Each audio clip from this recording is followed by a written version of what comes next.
Then I thought, like, wow, okay, now here comes the dissection. So I was like, it's either now or never. I got to get out of here now. That was what was going through my mind. And I know this sounds horrible, but I actually thought that if I could grab one of these things, maybe I could snap its neck, because it was really thin, and create some kind of distraction and just get the hell out of there. And as soon as I had that thought, these two beings that were standing on either side of this table, just like in a blink of an eye, moved 10 feet away from me. And then one of them put its hand up, and it was the weirdest thing. The way these things would get devices, they would like put their hands up in the air, and there was nothing in their hands. And when they come back, they'd have something in their hands. And they had this thing like a hockey puck. It was like a concave hockey puck. They had two of them, and they put one on each of my shins. And then I couldn't move my legs. I was completely paralyzed. And for years afterwards, I've always had these two patches of completely bare skin on my legs where the hair didn't grow for years. Perfectly the shape of these devices. Oh, also, where these hockey puck-like things were on Jim's ankles, his brother Jack developed some type of tumor in the same areas on his legs. And we have some photographs of the scars where these were surgically removed from Jack and then sent off for pathology analysis.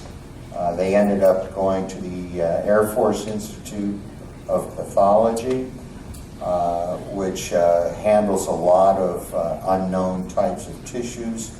I don't know why they get it, but Ray tracked down through the hospital that Jack had the surgery done in the last documents that Jack has were signed by a colonel in the Air Force who was a medical pathologist, and no more information was received after the signature paper that the Air Force had received them. So I didn't remember a whole lot, to be honest with you, because I was in such a state of terror that Ray and Tony were afraid I was going to start having seizures, and on some occasions I actually did start having some tonic-clonic seizures, which is, muscle jerks. So they would immediately bring me out for fear that I would have a grand mal seizure. So they got very little out of me. I did manage to draw an image of what they looked, their faces. I'm not a very good illustrator. Charlie and Jack and the other guy were much better illustrators than me. My specialty is ceramics.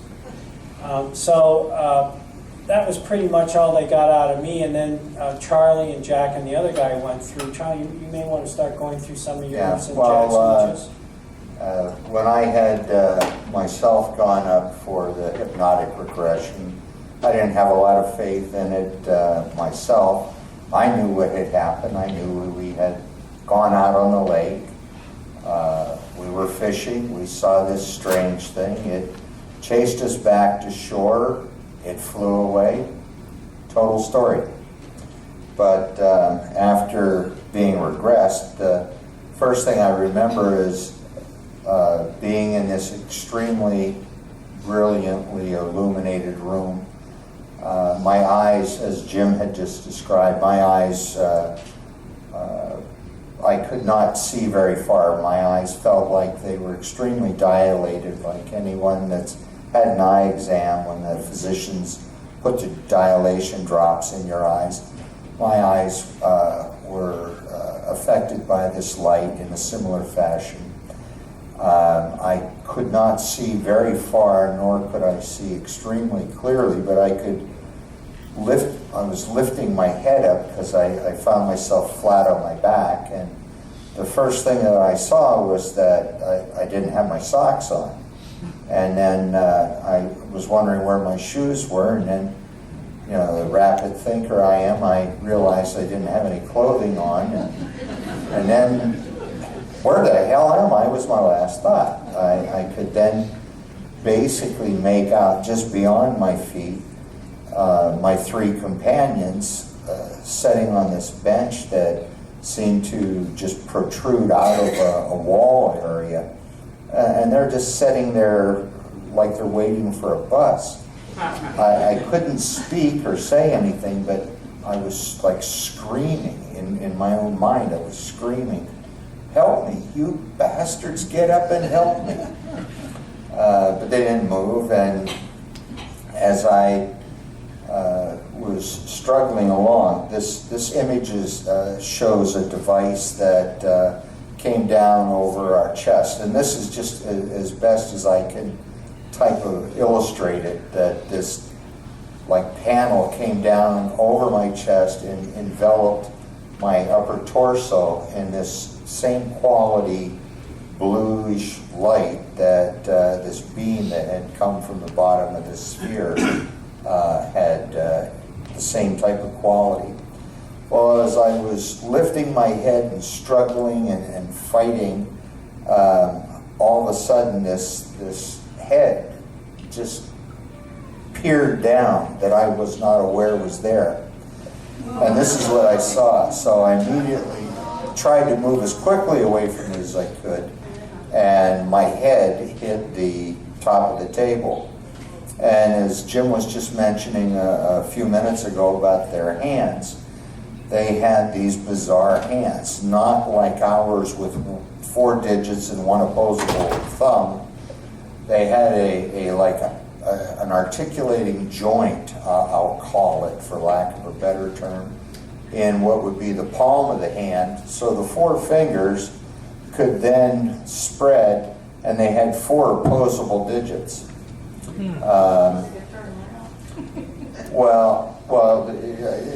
There's another one. You'll see it's turn around. Well, when my eyes made contact with this face, I had a sensation that was in one way physically similar to dropping on a roller coaster when it goes for its deep dive, or being on an elevator that lurches or something. My conscious mind seemed to be sucked up into the presence of this thing's thought processes. I was told that if I complied, I would be fine, but not necessarily in English. I don't know. I was just given this more or less command to behave myself, but I felt reassured, so I did no longer struggle or fight. This is an illustration that Jack had done of the way the hand could hold this fine wand that Jim had just described a bit earlier. Now, my memories are not chronological. They sort of like are snippets that bounce here, and there, and back. And I remember from being on my back, I also recall standing in front of like this portal or something that had the same quality of tingling, moving borders that I kind of tried to depict here. And I could see the canoe empty, floating in the water, and I could see our campfire. And the only thought in my mind was, I want to be in the canoe. I have to be in the canoe. I should be in the canoe. But I wasn't in the canoe.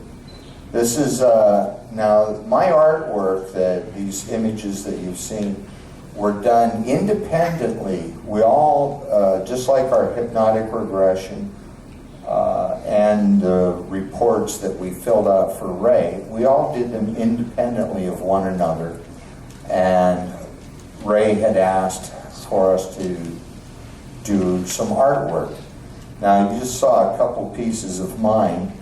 This is one that Jack did, and it shows him being examined on a table with a panel over his chest. And this is an illustration of the disc that had been placed on Jim's ankles, as he had just described a short while ago. One of the things that went on besides the exam on the table were being taken to some sort of other room or area where this is one that Jack had done, shows this brightly lit chamber. And when he was in this room, placed on his back, he had this pulsation of light and a type of energy emanating through him. He said it kind of reminded him of taking a giant tuning fork and pinging it and having your entire body vibrate or oscillate, like putting a tuning fork behind your ear. And these are some of these images of this experience that he had. This is a rendering that Jim had done of his of the beings. This is one of Jack's. It's another one of Jack's. This is one of mine that I had done later. This is another one of mine, and again, you can see the way the hands operated. These are some more drawings of the hands. And one of the things is we were talking about the hands having the opposable digits. Oops, sorry. This is one of these devices. What his purpose was, I have no idea. But this device could only be used with 4 opposing digits, and you can see the way the hand could wrap around this instrument. This instrument is the one that was used for collecting seminal fluids, as we had briefly mentioned. And as I had talked about the area that Jim has no hair growing on his leg, these are the areas where the tumors were removed from Jack's leg. And this is the surgical scar that was left behind. This illustration or rendering is one that Jack had done of the type of like clothing or uniform that these beings were wearing. And they had a device that to me, and to Jack as well, and probably the rest of us, sort of looked like a belt buckle, but it was actually some type of instrument or device that they used for many purposes. One being, one evening in 1993, I was up at Jack and Mary's, and they had a folding futon bed down on the first floor. Their bedroom was up on the second floor. And their house is built on the exact 4 points of the compass, north, south, east, and west. And when I had turned in that evening, the moon was full moon and clearly visible through the eastern window in the kitchen. The sliding glass doors that you see, that you see here are due directly south, and this is the west-facing window. Well, for some reason I sat bolt upright and wide awake, and they had a small miniature schnauzer named Ixley, and Ixley had this habit of finding one sock in your shoe and turning it into doggy bubblegum. So when you get up in the morning, you had one soggy, saliva-covered sock and one dry one. Well, I immediately checked my shoes and I looked around for Ixley, but I didn't see him, and my socks were safely tucked deep under my shoes and the dog couldn't get at them. So I was puzzled as to why I had awakened and Could figure out no reason for it, so I looked straight out the sliding glass door in front of me, noticed that the yard there was illuminated, and you can see there's trees off here, and that's because there's like a little portion of woods that comes toward their house, and then they have this little clear opening of a yard. Well, I figured since the yard was illuminated, it was the moon directly above the house, and so I laid back down and rolled over into my right side facing the west window. Well, when I did, I could see that the moon was clearly visible in the west window, so I sat back up again and I looked out the sliding glass doors. Well, when I did, this is what I saw. This group has standing there, they were looking up at this illumination in the sky, and then the tallest of the group turned his head and looked directly at me. Well, when it did, the rest turned like a flock of birds or a school of fish in the same snappy movement, and they looked directly at me, and then they began coming toward me. Well, when I was 10 years old, I knew what to do if something came at you. You run like hell. So I could run a lot faster at this age than I could when I was 10. But what I did was I laid flat down and I pulled the covers over my head, saying, "And hell with this, I know what this is all about." And I don't behave this way, but I did that evening. Well, the next morning at breakfast, I was kind of like embarrassed by this, but I thought it was just some kind of weird, bizarre dream. And I started sharing it with Jack and Mary.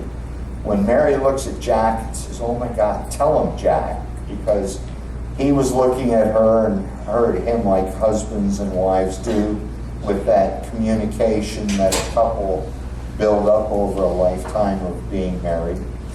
And then Jack turned and looked at me and he said, "Charlie, I was going to tell you this. I haven't told you this yet, but 2 weeks ago, I woke up in the middle of the night thinking that Ixley wanted outside.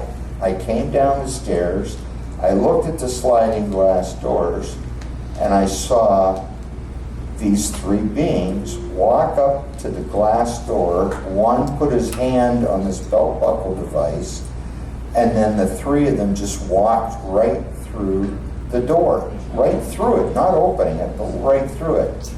And I said, "The hell with this, I know what it's all about." And I ran up, I jumped in bed and covered my head up. And Mary said, "Yeah, that night I dreamt that there were 6 deer standing around our bed." Deer with big eyes. Deer with big eyes. Yeah. Well, this is jumping a bit forward, but in 1995, I had this strange dream again one evening that I attributed to being the Allagash, an Allagash-related dream. I dreamt that I had been picked up. I had an escort on either arm that held my arm with 2 hands and more or less moved me forward.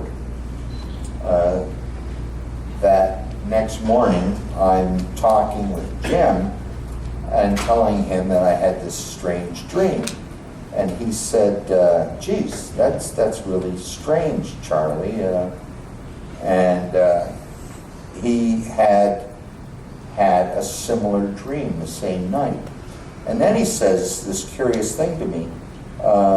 "Did you happen to see the ivy on the house next door across from your window?" Yeah, at this time, Charlie and I were living in the same house, but my wife and I were It was a living in two-family house. we were living on the downstairs, and Charlie was living upstairs, and his bedroom was directly above ours.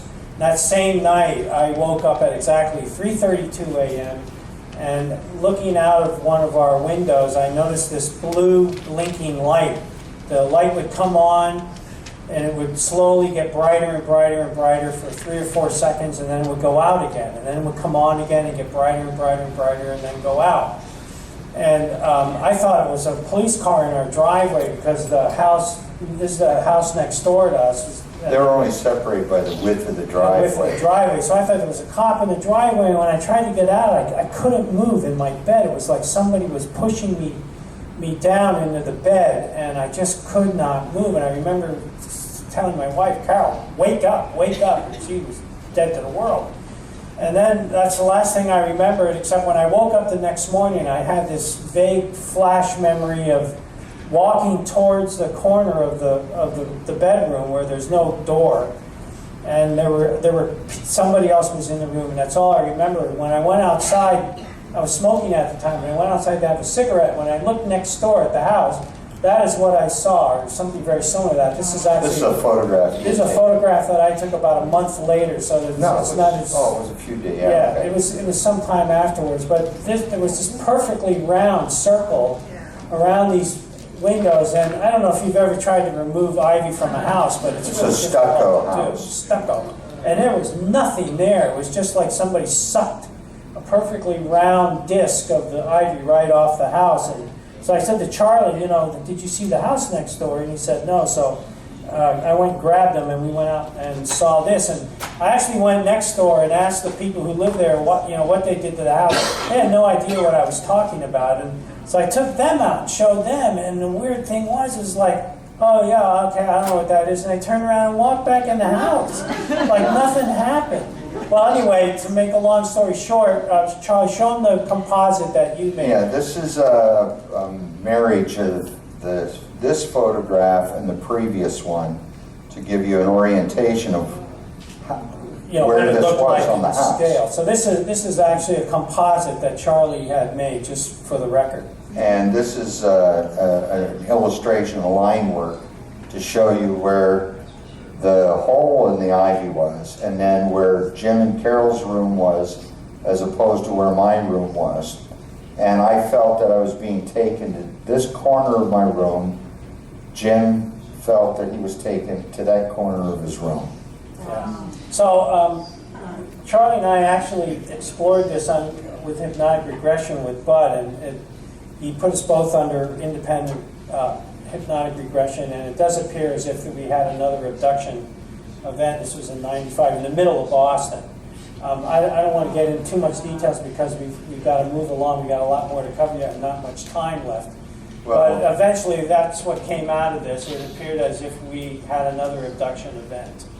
Well, one of the things that we're going to go into now is how our lives immediately were impacted or changed after the Allagash. All of our artwork underwent a progression. This is a painting that Jack had done, and this was the type of paintings he was creating when I first met him when he was in college. In fact, before the Allagash. This is before the Allagash, and this is a poster that he had done that's part of the permanent collection in the Smithsonian Institute down in D.C. Jack also has a few other pieces of artwork in the Museum of Fine Art and a couple of other museums around the Boston location. But he went from doing that type of art to becoming involved in these mathematical grids and complex, movements of grids, interlocking. Yeah, at that time, Jack and I were living together, and so Jack had his studio in the house. I was still going to doing graduate studies at the Boston University's program in archery. And I remember I'd go into his studio, and he was obsessed with this kind of geometry and mathematics and grid structures. And I used to say, Jack, what are you doing? He'd say, I have no idea what I'm doing, but I can't stop. I got to do this. I got to do this. He just could not stop. He would do this around the clock, day in and day out. He had no idea what was going on, but all he knew was he had to do this. Another thing with doing this type of mathematical composition, and he was doing it in 3 dimensions as well, was his obsession with learning mathematics. And I mean, complex mathematics. I mean, mathematics I can't even spell, let alone understand how they work. But he went into quantum mathematics, into trigonometry, and he just became consumed with this. Yeah, this went on for years, and many years later, I mean, this was in the 90s, I think even after the book was published in 93, we finally came across some books. One was by David Hatcher Childress called Anti-Gravity in the World Grid, and a friend of ours who was worked for MIT brought it over to the house, and he said, you know, I think I know what Jack was doing all this time. And he showed us this book, and it turned out that the mathematics Jack was doing was almost identical to what we now know as the world grid and the Becker-Hagen's model of unified vector geometry, which Jack had no idea existed when he was making these sculptures. A lot of these ley lines and these grids are where ancient temple sites are, such as Angkor Wat or Stonehenge, or many churches. Almost all of them. Teotihuacan, Tiwanaku, Baalbek, you name one, and they're all every continent. They're all part of this grid. And you know, what's so odd about this whole phenomenon is that, and I find really interesting, is this obsessive behavior, compulsive behavior that commonly follows some abduction events, where these people become suddenly obsessed with some idea. You know, a housewife gets abducted, and all of a sudden she's building an anti-gravity engine in her basement. We knew a guy who was a clerk at a Club Med in the Caribbean who, after he was abducted, wanted to be a firewalker. I became completely obsessed with temple architecture, ancient temple architecture, and I don't know why I had this obsessive compulsive thinking about this, but I truly believed that all the ancient temple sites on the world were part of a macro computer technology of some sort. That it was like, instead of having a computer with a motherboard with microchips on it, that all these temples were part of a macro computer on the planet that incorporated the energy of the planet into the temple structure itself. Let me just interject for a quick second. One of the things that Jack did with his mathematics was, upon moving to Vermont, he became employed working in the astro-scientific field, where he coded lenses and filters that were used in a space program. Lenses that he coded and using this extreme mathematics that he did to bond onto glass, optical glass, used for the repair package in the Hubble Space Telescope. He also has lenses and filters on 3 of the Mars rovers and orbiting satellites, as well as numerous other things. These are just the last types of artwork that Jack is currently working on now. Yeah, he's recently been diagnosed with primary progressive MS, and so he's limited to a wheelchair now. But he still does artwork, mostly on the computer and Photoshop. This is some of the recent stuff that he did. We only have 3 examples here, but I guarantee you there's at least 300 more that we haven't showed you. And this was where Jim was just beginning to... Yeah, we can step through these. This was some of the stuff I got into on this whole ancient technology, macro grid, micro grid stuff. Now, what's interesting, what I found out over years of research with this, is that, in fact, the book was just published in 2008. I think it'll come up here later on. A Chinese guy did a PhD thesis on the mounds in Europe and Central America and South America. And he came to the conclusion that mounds like Newgrange, Angkor Wat, Teotihuacan, Cuicuilco in Mexico's, near Mexico City, were all basically capacitors. That the types of materials that they use to make these things and layer them. For example, keep it on this one for just a second, please, Charlie. One of the things he found out was the way some of these things were constructed was in layers of different materials that were alternated between electrically conductive materials and non-electrically conductive materials, which is commonly called a dielectric. And when they were excavating the Temple of the Sun in Teotihuacan, a subfloor structure, which was not ornamental, it was part of the structure of this temple, huge, as big as this room. They found a foot-thick slab of mica that came from South America, 2,000 miles away.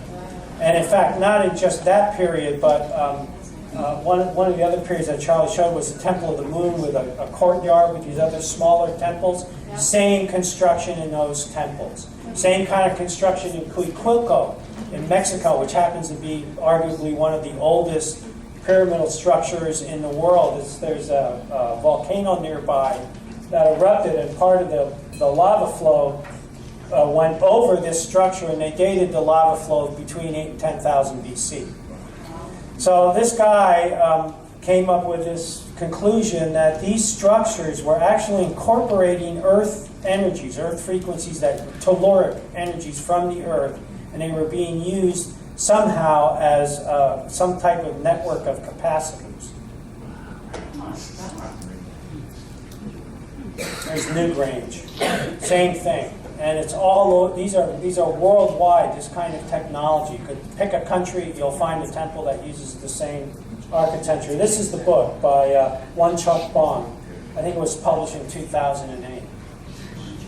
So, you know, when you go into these things, you go into these obsessive belief systems, it really leads you on a quest, which I find fascinating, because I find this with many abductees, experiencers that Charlie and I have come in contact with. It seems to be a common denominator. These are some of the books that were tied into the types of structures and technologies that we see reflected in our current modern technologies. Keep going, yeah. This is the guy that discovered the layers of mica in Teotihuacan's Temple of the Sun. Oh no, I'm sorry, this is Arthur Poznansky. He's the one that spent 20 years at Tiwanaku and Pumapunku in Bolivia. A very interesting character. He's in one of Zichen's books. I do a lot of reading. Well, this is Tiwanaku.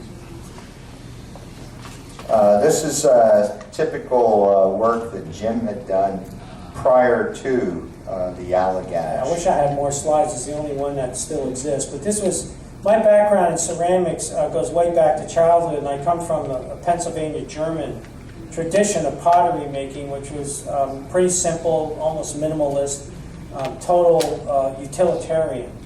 And this is what I was working on before we went to the Allagash, and immediately after coming back from the Allagash, I started making this stuff. These are pieces that I made immediately after coming back to the Allagash over the next year. I won't get into the chemistry or the technology. I do all my own chemistry on my clay bodies, my glazes, firing techniques. They're all my own, and they came to me on the Allagash the day after the event. I mean, I hate to say epiphany, but that's how it hit me, like a bolt of lightning. After the accident, I had to give up ceramics. I walked away from it for almost 25 years, and I started doing it again in 2003. And the next set of slides you'll see, this is some photography that I did when while I walked away. I got into photography and digital imaging with computers. I taught Photoshop for 10 years at Mass College of Art. This is some of my Photoshop, some of my digital artwork. Just a small sample. We'll go through this pretty quickly.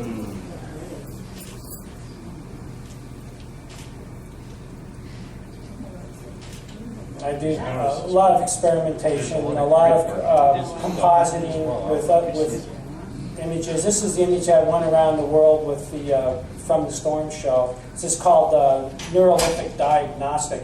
One of the other things I became obsessed with was petroglyphs.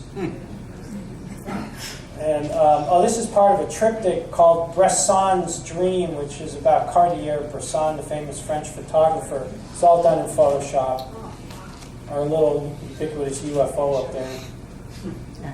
Notice all the grid work you got in it? Yes, I do. This is another image I did. It's called UFO. This is my lovely wife, Carol. One of our cats who's no longer with us, so she really is now a spooky pet. This is the next series of slides is pottery that I've been doing since 2003. I started doing it again, and this is what I've been doing ever since. When I sit down, this is mostly wheel work. When I sit down at the wheel, I have a bad back. Every morning when I get up, I don't know if I'm going to be walking by the end of the day. That's the state of my lower back. But I can sit down at a wheel, a pottery wheel, 8 o'clock in the morning, and not move till 10 o'clock at night. And when I get up, I have more energy when I leave than when I sat down. I don't know why, but that's the way it is. So this is my latest stuff. That piece, go back to that piece. I don't know if you recognize this, but this was the one that was in Bud Hopkins' Bud's kitchen that the little girl was putting girl a rabbit had a rabbit in. You can step through these pretty quick, Charlie. Give everybody a chance to look at them. There's a couple of pictures of details. This is mostly detail stuff on surface that I do. Little surface studies. Here's my, I don't know what these things are or where they come from. They just come out of my brain. Oh, I dated the one on the left. Was it fun, Charlie? Cosmic. Was it good? You look almost She looked like that in the morning, though, so I left.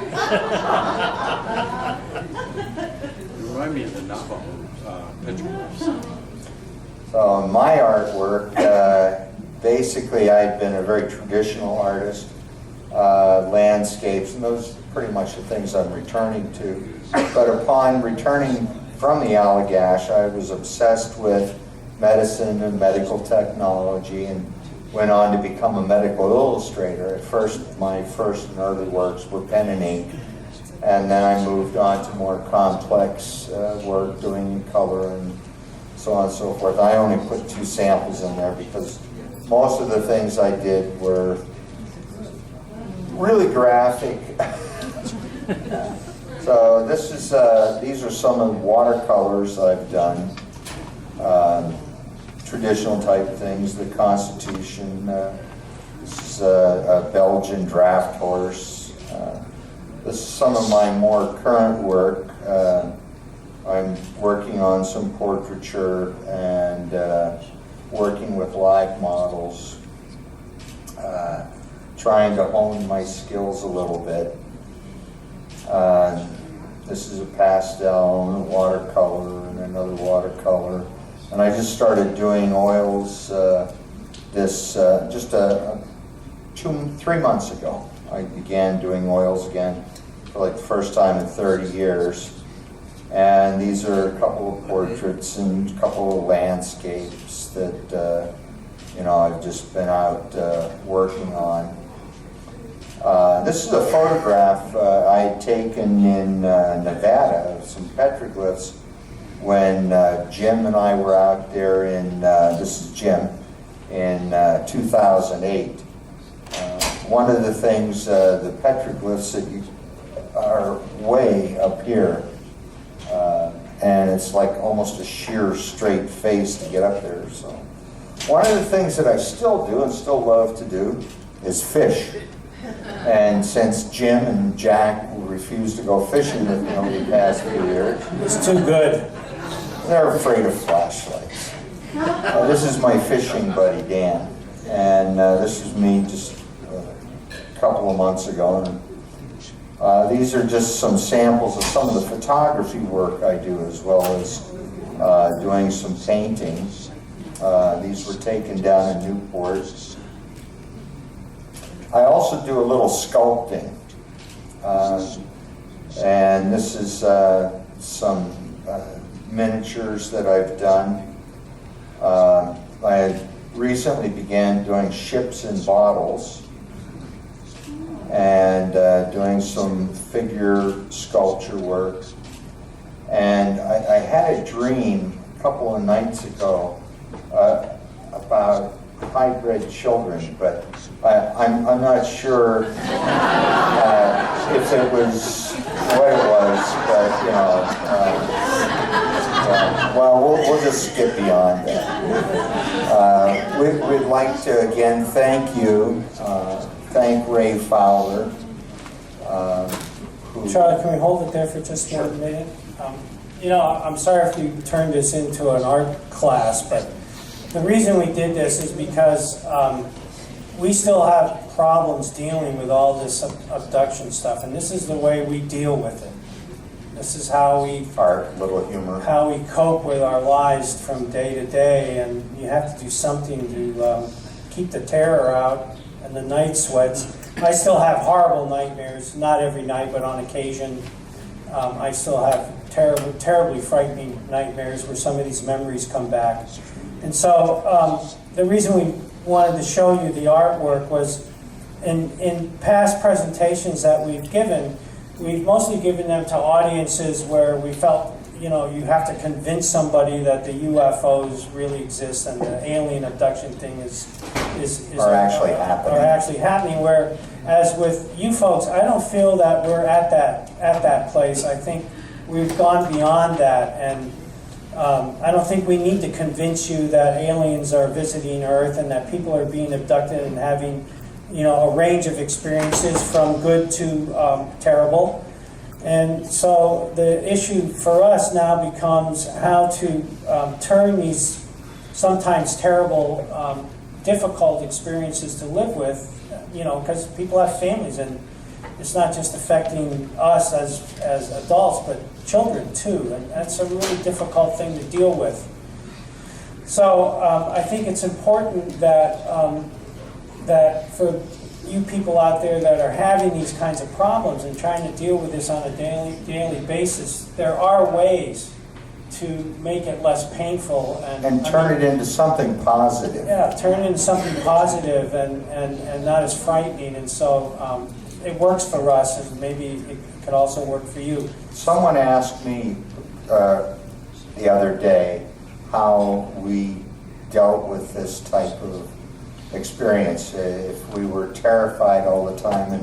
And I expressed to them that you have a choice. It's like an old Lakota Indian saying where a young warrior asked about courage or fear. And the shaman replied to him, "They're like two wolves." And the young man said, "Well, which is the stronger of the two?" And the shaman said, "The one that you feed." And so if you feed yourself toward the positive, it's so much easier to deal with the other. Yeah, well, can I add something to that, Certainly. Charlie, please? Another thing that Charlie and I have been very, very lucky to have over the past dozen years or so is a support group. There are people in our lives, some very, very special people, who provide an amazing level of support to not just us, but to many abductees experiencers. A few of them are in the audience tonight. I can't stress enough how important it is to have that kind of support network. If you don't have that kind of support network, here of course you do, you have Starborn. So take advantage of those, and if you don't have one, create them, because it's very important to be able to talk to other people with similar experiences and to know that you can share those in a safe environment. Something that where you're not going to feel ridiculed, somewhere where you're not going to feel threatened, somewhere where you can share your experiences and the pieces of the puzzle You know, we've talked to many people. I'm sure Travis has too, and many others in the audience, where sometimes they say the craziest things, but then all of a sudden a little piece of that puzzle comes out, and it fits. And Helps that's make really, sense. it's really important to put the puzzle together so we can get the big picture. That's what we're all looking for. We put this up to thank Jack, Jim's brother, who's unable to attend anymore because of severe health issues, David Jacobs, and Ramsey Coulier, who is one of the most wonderful people, our friends John Mack, Bud Hopkins, who have passed away and we've lost recently. Also now among those are Michael O'Connell, and we had Jesse Marcel Jr. I gave a presentation with him a number of years ago in South Carolina. Betty Hill, John Carpenter, and so many more. Oh, speaking of Carpenter, many of you may not know that he was, or not Carpenter, Gordon Cooper, I'm sorry. Gordon Cooper was one of our Mercury 7 astronauts, and I just happened to have one of the latest Air Force identification charts that Stan would probably agree. That is swamp gas. All right, well, thank you all very much. Thank you all very much.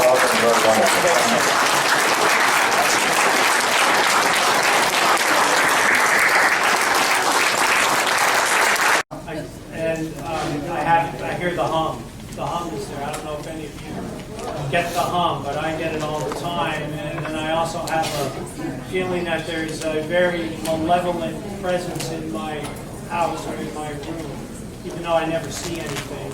That happens on occasion, not every night, but every other month or so. So those kind of things are still happening. And the repressed memories are still coming out as nightmares. A lot of nightmares.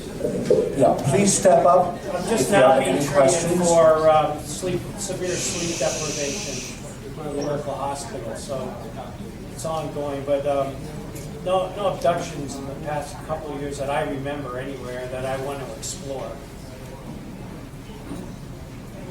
You're welcome.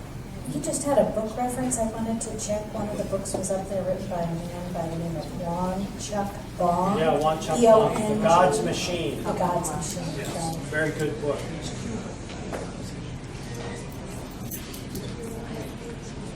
Just had a quick question. I wanted to say thank you for sharing your artwork with us. You're very welcome. I'm somewhat of an artist myself, and that really validated me seeing, because I know how observant you are as artists. That really blew me away, your artwork. I would like to know that if you guys ever have anything like that available for purchase, I would love to.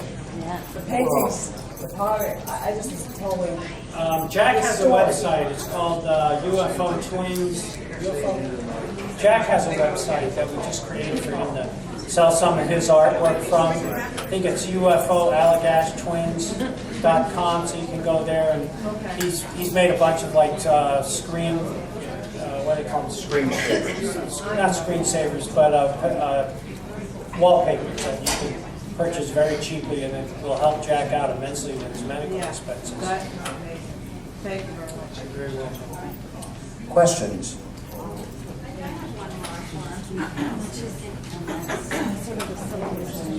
I thank you so much for such an excellent presentation. I'm speechless. Gosh. Really, I am. Rarely do you get someone who has an experience who's such an incredible artist. So the visual component is huge. Just a simple question. When you were returned and you were scrambling out to the beach where your campsite was, did you notice, this is kind of silly, but were you in the same order in the canoe that you were taken in? I honestly don't remember. Can't even remember, right? We were. I remember Chuck was still sitting in the back of the canoe, and Had he the three of started us. out in the back of the canoe? No, he was just still setting in the canoe? No, but she asked if you When you started saw the out with light. paddle. Oh, yes, yes, yes. He I'm had sorry. been in the back. He had been in the back at the beginning, and I was in the front. Paddling. Paddling. Other questions? All right. You know, I've read a number of the books that you had up there, and after my sister opened me up with her experience and my life changed, I started going off on some of the same tangents. I look at my artwork before as a painter showing in New York City at the time, and how within days it had all transformed. And I had gone from a variety of what I felt were very sophisticated depictions of a fragment of Mayan pottery or a line drawing of the great pyramid at Cheops, or an esoteric drawing of Stonehenge from above, to ellipses, circles, discs with a cross through them. The 5 discs that my sister and I had seen obsessively. One of the books, though, that you had there was quite, had a tremendous impact on my life, and that's dear late John Michel's The View Over Atlantis. This is a book that introduced many of us to the phenomena of the ley lines that not only run straight across the United Kingdom, but in many cases like gun sights straight across that that island, and then pick up gun sights straight in Normandy or in parts of France or in Brittany and continue across. I mean, the overview of this is mind-blowing. It's hypothetically possible that with strings long enough, they could have created these lines on one body of water. But you can't do that over over one body of land. But then to make that jump to 25 miles over water and pick up that line 5, 7, 12,000 years ago is another story. And of course, there is another story in there. I've walked those ley lines. I think last year was my 25th trip to the United Kingdom. I'm not obsessed with that at all. Any other questions? Okay, if not, we are at the end of a remarkable conference and a very special weekend. Jim and Charlie, we love you very much. Ditto.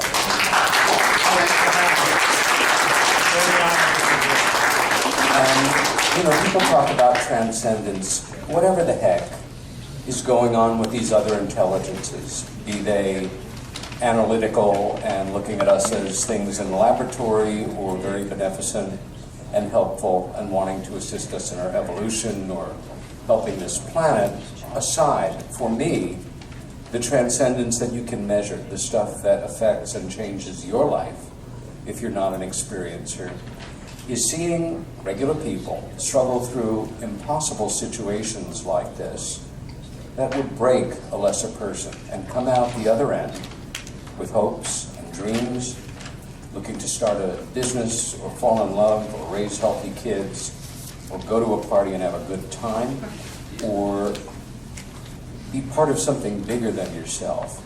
For me, just by acknowledging there are these other intelligences, for any person vaguely not brain dead, it should reinforce the fact that one thing is for sure: we are human beings here together for a brief piece of time, ideally trying to help each other wrap our heads around this, and in the process, elevate our own selves.